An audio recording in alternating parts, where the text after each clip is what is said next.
Hey friends, it's Sean from I Am Possible, and this video is for people who are working with learning how to see blindfolded or seeing without eyes. And a lot of you are working with partners, which is probably the best way to go because you can help each other relax, you can have fun, and you can stay inspired. But if you're like me, there was a time last year when I needed to train by myself. I just didn't have a partner. And I found a really cool way to do it, and I want to share it with you in case you're having trouble finding a partner or you'd prefer to be able to train by yourself whenever you want. I want to pause here and just say, if you're new to this and you would like a training partner, I highly recommend you get to know Rob Freeman and Wendy Gallant's Facebook page. They've been doing this a lot, and they've offered more than anyone else in the public forum online tips and tricks and techniques for how to do this. And if you go to their Facebook page, you can meet a friend and be training partners together. So I'll put the link to their Facebook page and to their YouTube pages in the description to this YouTube video below, so you can go learn about Rob and Wendy and all the awesome things they're doing and all the great people they're working with around the world. So this is a really cheap and easy way of training by yourself. And all you need is a $1 bottle of Elmer's glue.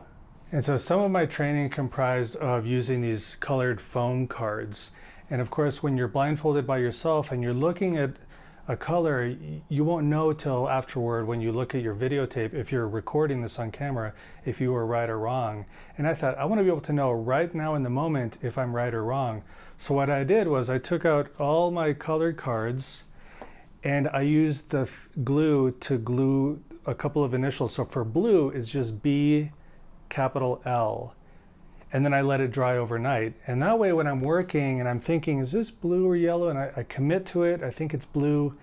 Then I would run my fingers over the center of the card so I could feel with my fingers the initials BL and know that I was correct. So I have BL for blue, I've got a capital Y for yellow, I've got BK in both capital letters for black, and then a capital R for red, and so on. I hope you can see the shine there. That's the dried glue, but it's got texture to it. That's why I like Elmer's glue.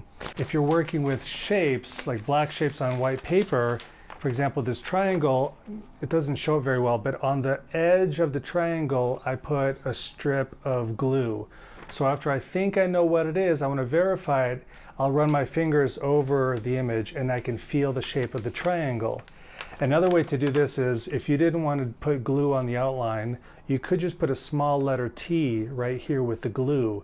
That way you won't actually accidentally touch the glue when you're handling the paper, and you really have to go looking for the letter. And if I feel a T, then I know I was right, that it was a triangle. And then same thing for circle. You could put like a little circle of glue in the center, or the letter C, then you know it's a circle. A couple ways you could use it, I'll use the colored cards for example, is the first way is you could just relax the way you've been trained to do, and then just say to yourself, I think this is red, or I think this is yellow, and then see if you're right or wrong by checking the feeling.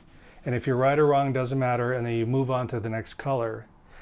But I find that it's helpful to, regardless of if I'm right or wrong, let's say I think it's yellow, and I go, okay, I think it's yellow.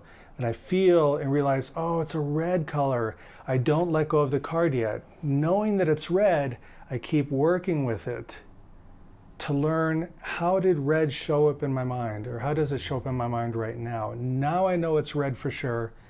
If I continue working with the same card, it'll help me learn and become more familiar with the quality of red as it shows up for me, which sometimes it's not an actual color red. For me, sometimes it's a headache in part of my head, and I know, oh, that's red because it kind of aches right here, and no other color does that usually. Here's a snippet of me training with this. It's very short, and also I should suggest you take this with a grain of salt because I haven't been working with this for very long. I took a break after last winter to work on some other things, so I can't say that this technique of training yourself with the glue will 100% work for you. Everyone needs to experiment for themselves, because I'm not great at it. I'm still very, very, very beginner level. So it's not like, oh, I'm excellent and do the glue thing, it'll work for sure. You'll have to find out for yourself if it works. Now here's a brief snippet of me doing this last November, I think. Enjoy.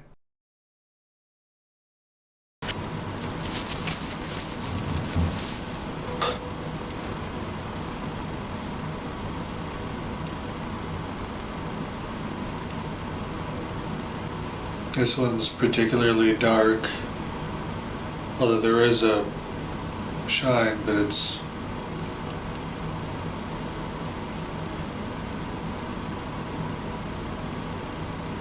I think it's white or red.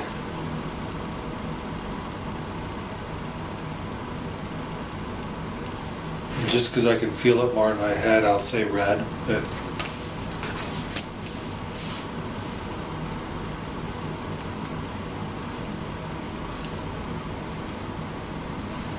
it's white.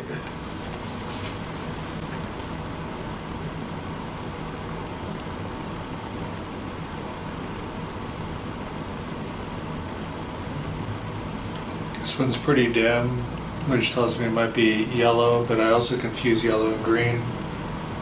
But I think because it's not so bright, it's probably yellow.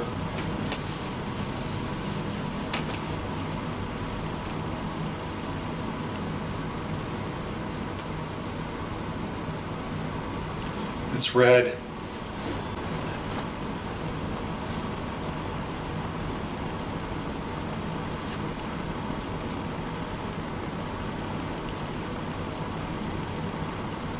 This one seems, there's a shine, but it's dark, but there's some brilliance to it. I think it's black.